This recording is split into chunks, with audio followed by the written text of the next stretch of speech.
Assalamualaikum warahmatullahi wabarakatuh.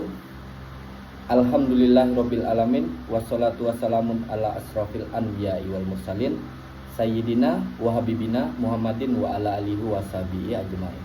Amma ba'du. Perkenalkan, saya atas nama Muhammad Gilang Saputra dengan NIM 191310198. Di sini saya akan berceramah tentang menunda pembayaran hutang adalah kezaliman.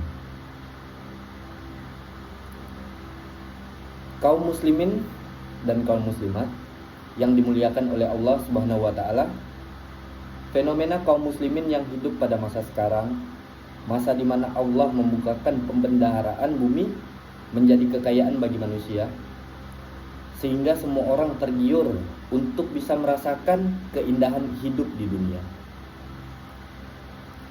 Berbagai cara mereka lakukan serta berbagai strategi mereka perbuat agar bisa merasakan sebagian nikmat di dunia ini sebagaimana yang orang lain rasakan. Tidak jarang kita menemukan di mana seseorang dengan penghasilan yang dibilang cukup siap mengorbankan harga dirinya serta siap mengorbankan aset-asetnya untuk modal demi hidup yang lebih layak atau lebih indah menurut mereka. Terkadang riba pun mereka lakukan dalam bentuk hutang piutang yang mereka ajukan kepada lembaga-lembaga yang umumnya adalah lembaga ribawi.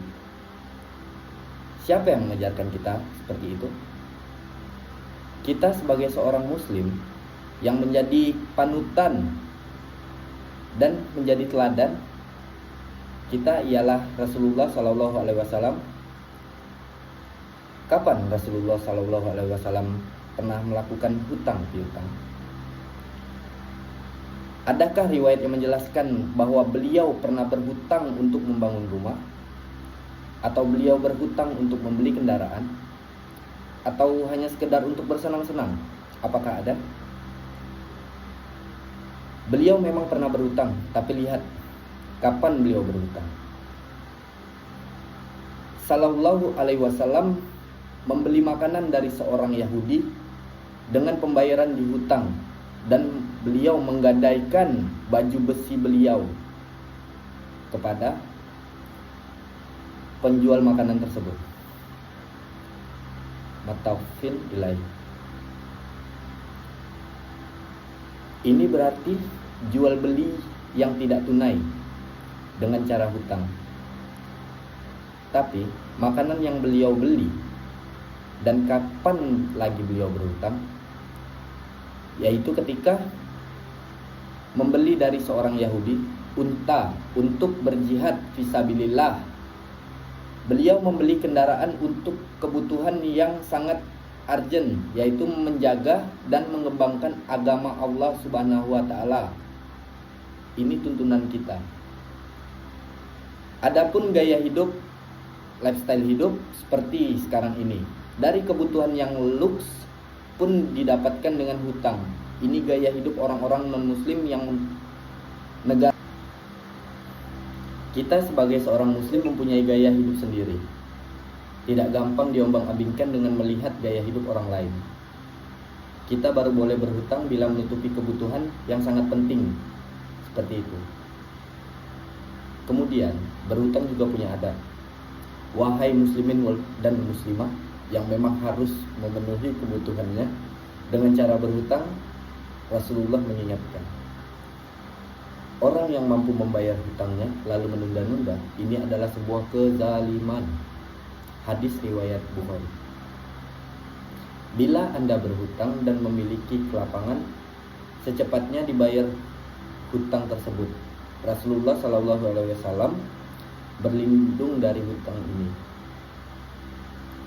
Tidak nyaman hidup beliau dengan hutang tersebut. Beliau meminta perlindungan kepada Allah Subhanahu wa taala. Bagaimana kita umatnya tidur dengan hutang, bangun dengan hutang, berjalan dengan hutang, duduk dengan hutang, berdiri dengan hutang. Semua dengan hutang dan merasa lega hidup. Pikirkan dengan baik. Setiap saat melambatkan pembayaran hutang itu adalah kezaliman, kata Rasulullah. Tahu kita arti kezaliman? Menganiaya orang yang telah berbuat kepada kita, memberikan pinjaman pada kita, membantu memudahkan kehidupan kita. Ketika Anda mampu membayar, sengaja Anda tunda-tunda, ini adalah kezaliman. Tahu kalau orang-orang zalim ini berdoa pada Allah Subhanahu wa taala dan tidak akan ada lagi pembatas. Rasulullah Shallallahu Alaihi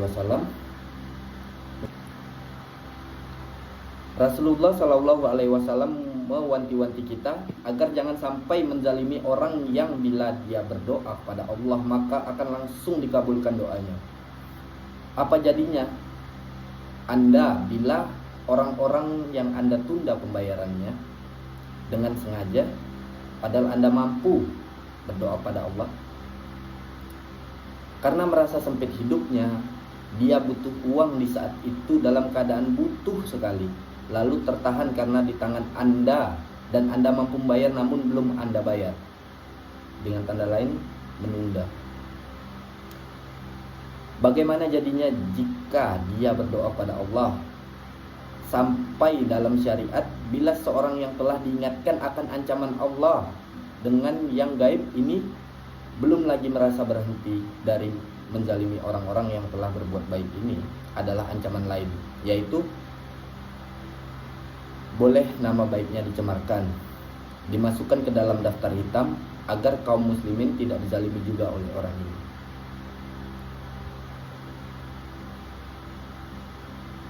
Wahai orang-orang yang telanjur berbuat zalim, bertaubatlah kepada Allah. Mintalah kemaafan dari orang-orang yang telah Anda zalimi dengan menunda pembayaran hutang kepada mereka agar selamat hidup di dunia dan meniti jalan yang benar menuju kebaikan di akhirat nanti, di surganya Allah Subhanahu wa taala, dengan tidak membawa kezaliman atas siapapun juga. Akhir dari saya minta maaf kalau ada salah-salah kata. Wabillahi taufiq wal hidayah. Assalamualaikum warahmatullahi wabarakatuh.